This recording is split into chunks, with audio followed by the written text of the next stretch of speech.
Good afternoon. So for today's topic would be anaerobic gram-positive bacilli, particularly your Clostridium species. Now, before we proceed, let us have a quick discussion regarding the general characteristics of this bacteria. Okay, now your Clostridium species class, they are frequently encountered, or let's say they are frequently associated with exogenous anaerobic infections as well as intoxication. Now, your Clostridium species class, they are obligate anaerobic bacteria. They are gram-positive spore-forming bacilli. Okay, gram-positive spore-forming bacilli. Okay, and then this endospore, yung mga endospore ng Clostridium species natin are a swollen type of sporangium. Okay, swollen type of endospore. Okay, and then aside from this one, they are catalase negative. Okay, and then they are highly motile organisms except for your Clostridium perfringens. Again, they are highly motile organisms except for your Clostridium perfringens. So these are non-motile organisms. And then aside from this one, your Clostridium species, generally, they are non-encapsulated organisms, again, except for your Clostridium perfringens. So your Clostridium perfringens, they are encapsulated and non-motile organisms. Non-motile organisms. And then, ano pa with your Clostridium? They are also carbohydrate fermenters, except for your Clostridium tetani. Okay? Your Clostridium tetani, they are non-carbohydrate fermenters. Non-carbohydrate fermenters. Now, the main virulence factors produced by your Clostridium species are the following.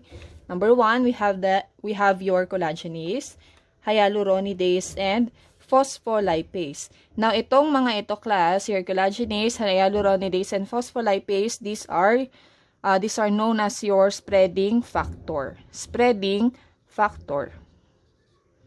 And then aside from this one, Clostridium species are also capable of producing lecithinase. Now, this lecithinase is actually an enzyme which is now responsible for cleaving or breaking down of lecithin.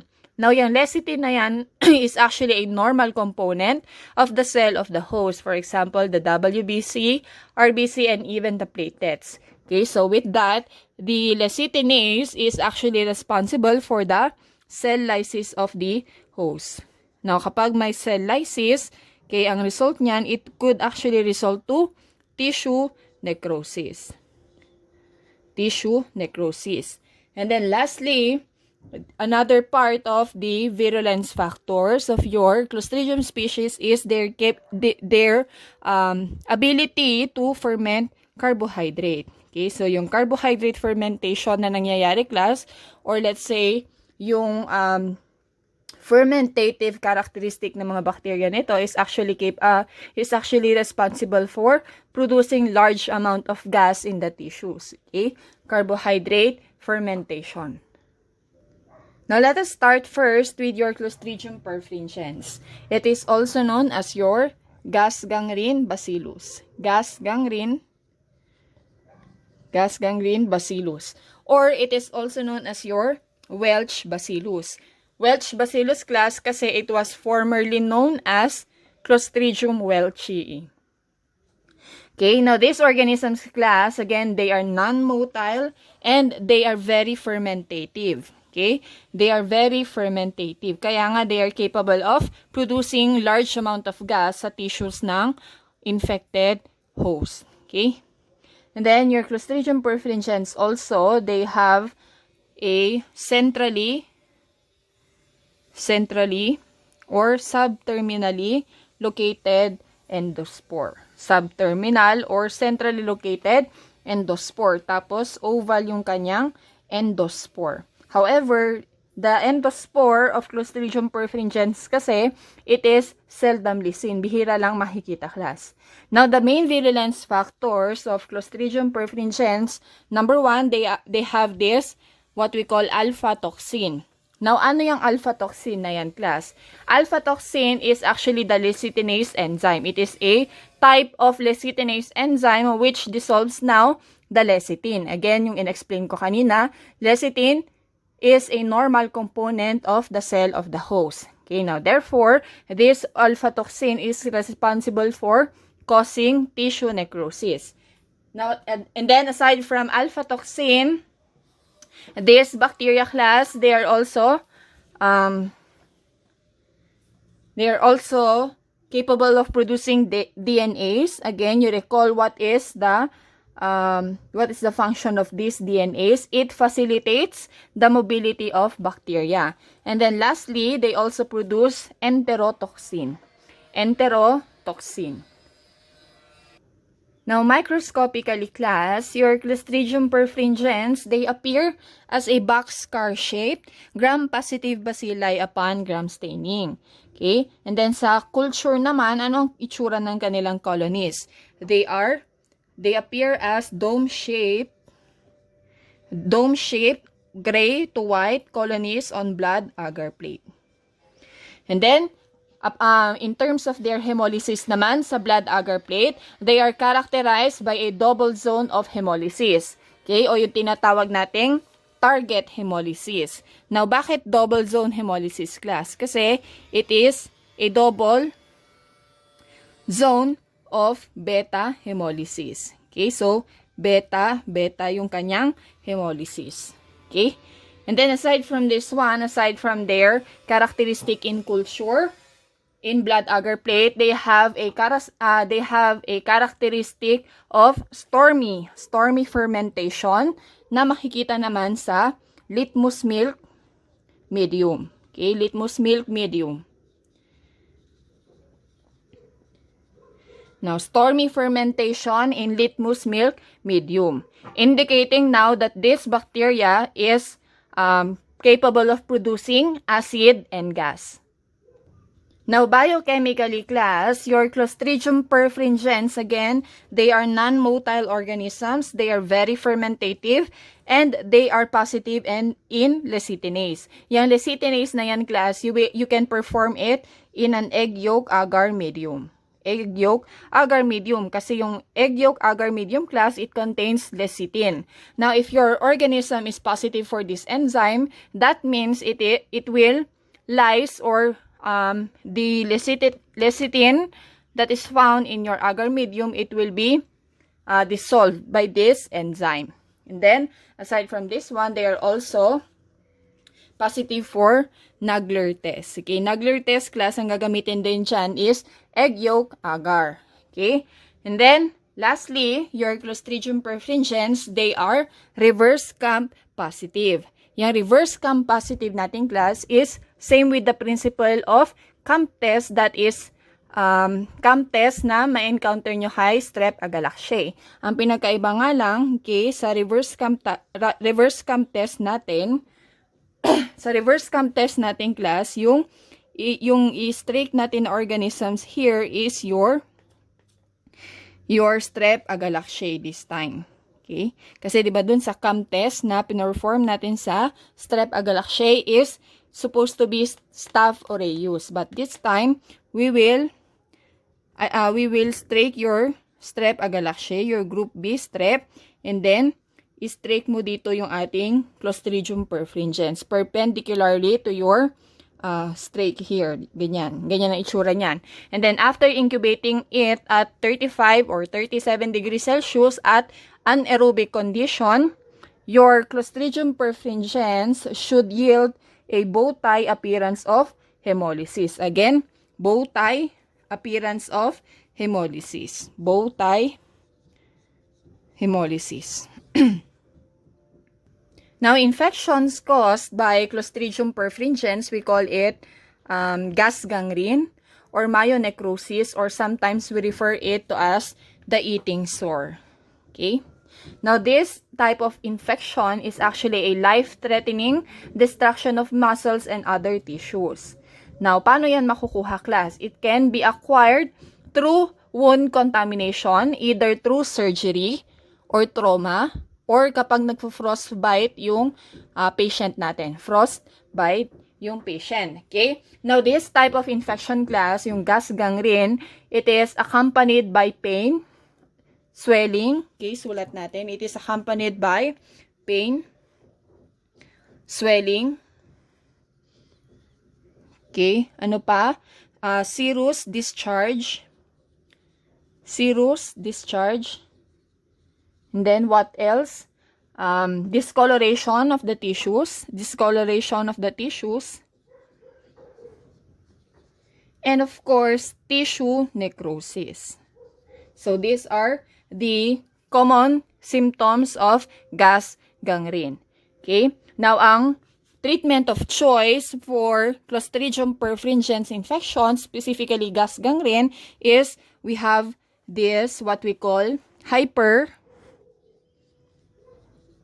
hyperbaric oxygen therapy. Hyperbaric oxygen therapy. Now, ang principle nito class is, it is actually I don't know if it is equipment, pero pinapasok yung patient doon, tapos it has a high concentration of oxygen and at the same time, high pressure or increased pressure. Okay, so this would be the treatment of choice for treating gas gangrene kasi itong mga organisms nito, okay, a high concentration of oxygen is very lethal for them. Now, aside from myonecrosis, okay, Clostridium perfringens is also capable of causing food poisoning o yung tinatawag nating enteritis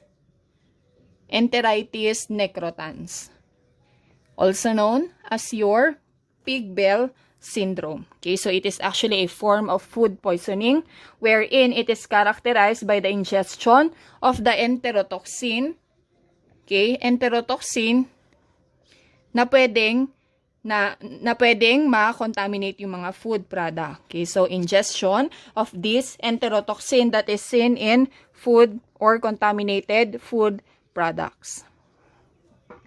Okay. Now, an improperly stored food, okay, let us have a quick explanation with this one class. Bakit nakakapag-cause ng food poisoning ang Clostridium perfringens? Now, take note class that if an improperly stored food, let's say, okay, improperly stored food, okay, it is actually, what do you call this? It is actually conducive. Or, ano ba ang tama ang term doon?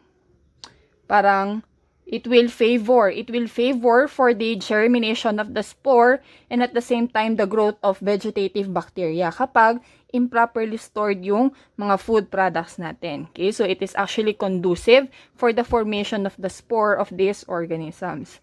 Now, it is actually characterized by a foul-smelling stool diarrhea, foul-smelling diarrhea, and a crampy abdominal pain. Okay, so dalawang symptoms niyan, diarrhea with a foul odor and abdominal pain. Now, your pig bell syndrome, okay, or enteritis necrotans, it has actually two types. Meron tayong tinatawag na type A food poisoning and your type C food poisoning. Type A food poisoning and type C food poisoning. Now, yung type A food poisoning is actually a mild and self-limiting disease. Now, for your type C food poisoning naman, class, it is actually more serious, but it is rarely encountered in humans naman. So, more serious, ito naman, mild and usually self-limiting. And then next, we have your Clostridium tetani. It is also known as your tuckhead bacillus. Tuckhead bacillus. Now, this organism class, they are widely distributed in the soil and environment. Okay? These are gram-positive, spore-forming bacilli with an endospore that is usually swollen and located terminally. Okay? Yung kanilang endospore, it is located terminally. Okay? The endospore is usually swollen and located terminally, resembling like a drumstick or tennis racket appearance. Or sometimes sa iba, they refer it as chicken lollipop. Okay? Kasi swollen yung kanilang endospore and it is terminally located.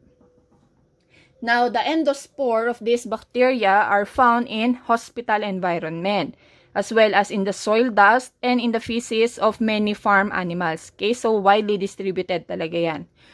Okay? Now, biochemically, your Clostridium tetani, they are highly motile organisms producing a swarming phenomenon. Okay? That is, di ba kasi meron tayong isang bacteria din na nagko-cause ng swarming phenomenon, and then that is your proteus.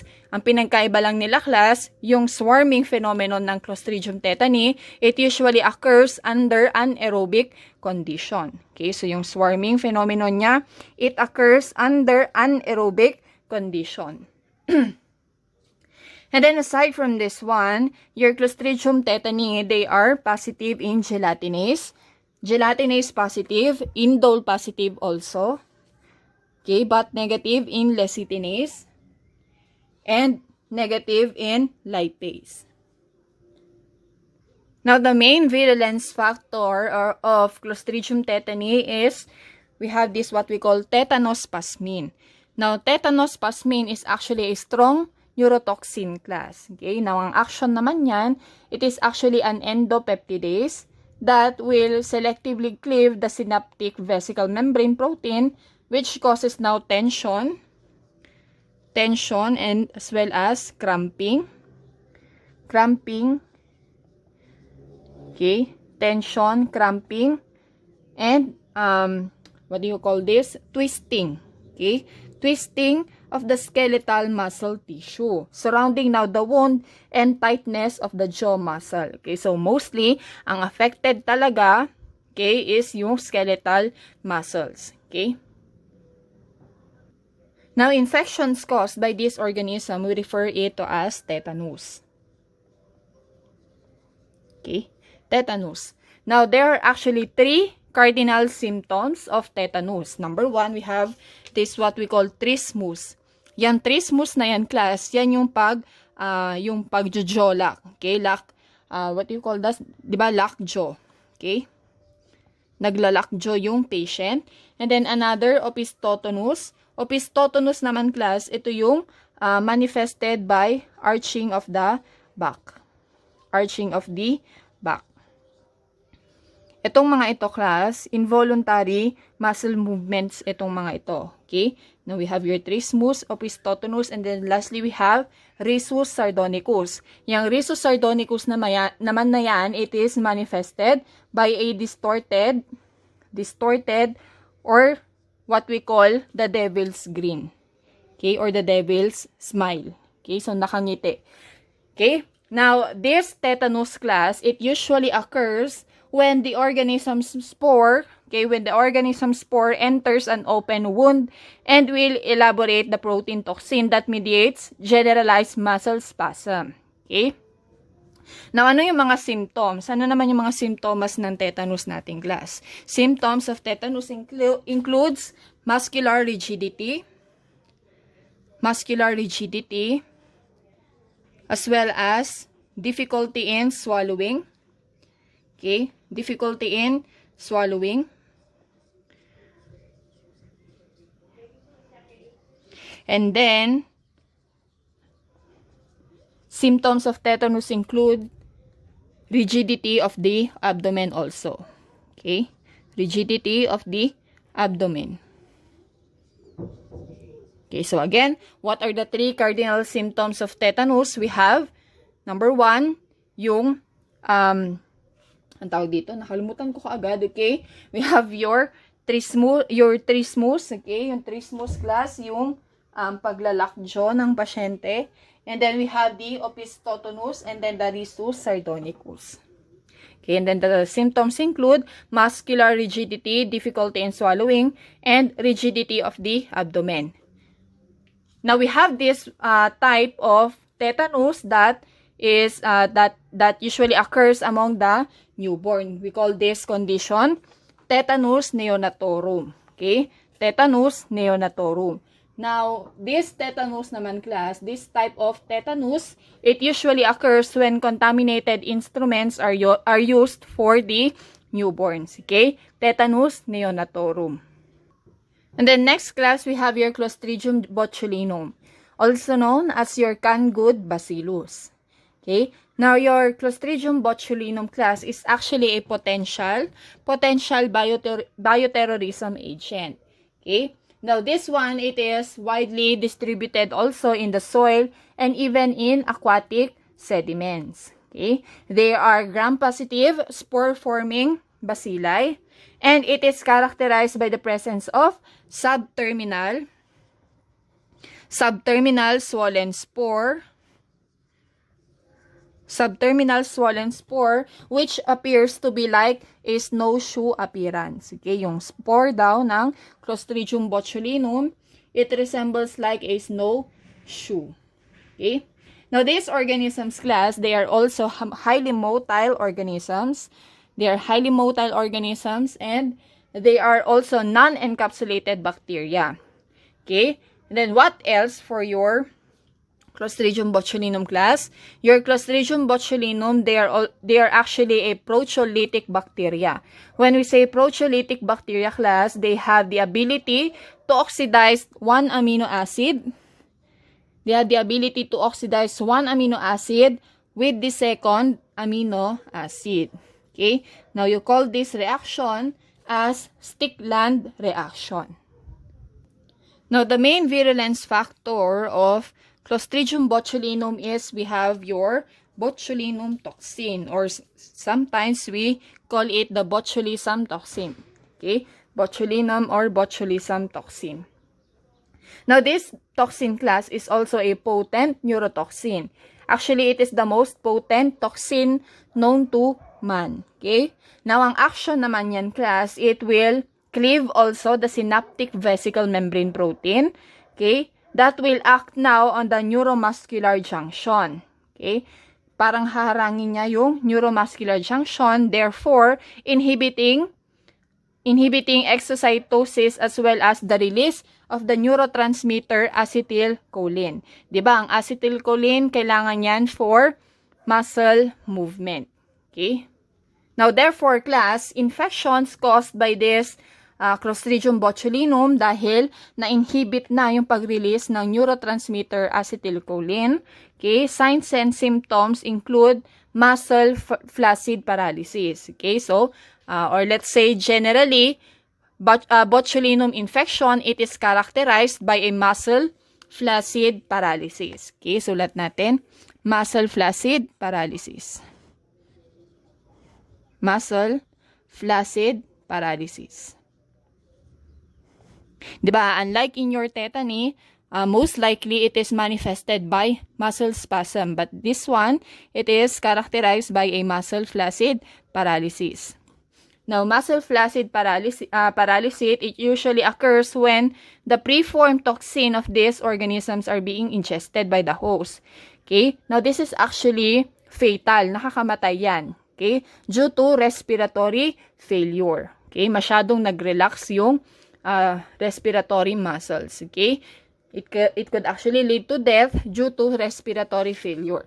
Now, what are the signs and symptoms of this botulinum infection? Okay? It includes, number 1, diplopia. Diplopia class, ibig sabihin, double visions. Okay? Double visions yung person with this kind of infection.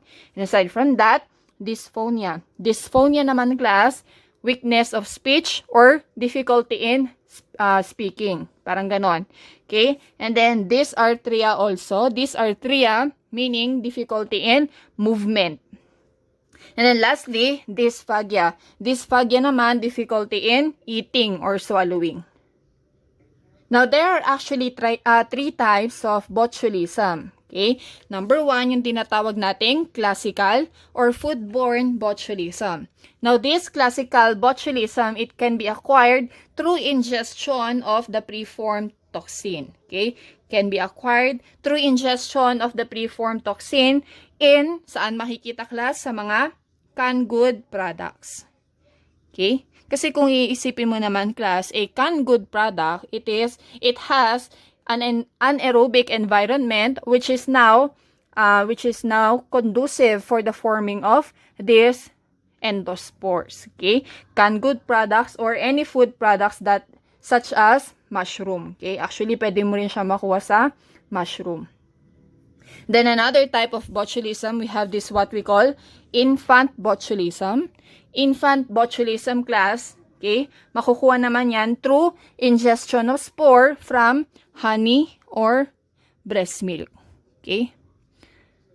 Honey or breast milk. Okay? Now, your infant type of botulism, it is also known as your floppy infant syndrome. Floppy infant syndrome. And then lastly, we have the wound type of botulism. Now, this type of botulism naman, class, it can be acquired through open wounds, okay, contaminated of spores. And then next, we have your Clostridium difficile. Okay, now this would be our last topic for your anaerobic gram-positive bacilli. Your Clostridium difficile, class, it is the most common causative agent of antibiotic-associated diarrhea. Okay? Or sometimes, okay, it is associated with nosocomial diarrhea. Okay? So, kapag sinabi ko or pag tinanong ko na what is the causative agent of antibiotic-associated diarrhea or antibiotic-associated colitis, we have your Clostridium difficile. Okay? Antibiotic-associated colitis. Now, your Clostridium difficile, class, it is also capable of forming pseudomembranes. Diba? Narinig na natin yan kay Corynebacterium diphtheriae. But this time, yung pseudomembranes formations, class, it occurs in the GIT. Sa intestines, class. Okay? Now, these organisms, class, they are also gram-positive spore-forming bacilli. Okay? Now, the endospores of these organisms, class, it may be oval and located subterminally. Okay? Subterminal, oval endospore. Now, most common causes of nosocomial infections, okay, they are a common causative agent of nosocomial infections since they are widely distributed in the environment. Okay? Actually, it is also distributed, class, sa hangin. Pwede yan makuha sa air. Your Clostridium difficile. Especially yung kanilang mga viable endospores.